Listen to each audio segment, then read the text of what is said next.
Hi, I'm Munir from Software Academy. So in this video, we're going to learn how to download and install Blender 3D on our machines. So first of all, you want to click on your favorite browser. For me, it's Edge. And then we're going to type Blender 3D.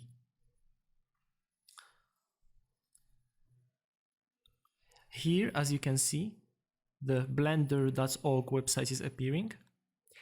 But we want to download it, so we're gonna press on download here. It will take us to the download page, and we want to click on download Blender 3.0 so we can download the installer file of Blender. Now, as you can see, the download is appearing on my top right corner.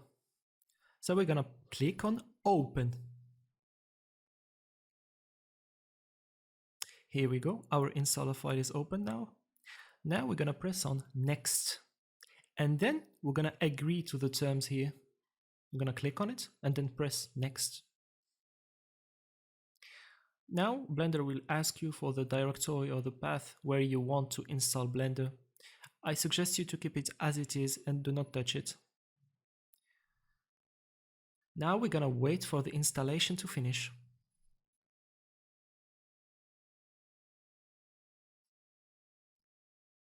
Here we go. It will take a couple of seconds to finish. Now we're going to click on finish. So we can go back to our desktop. And here, as you can see, the Blender logo is appearing. So we can click on it and finally start Blender. Now that you have Blender open, we can finally start our 3D project.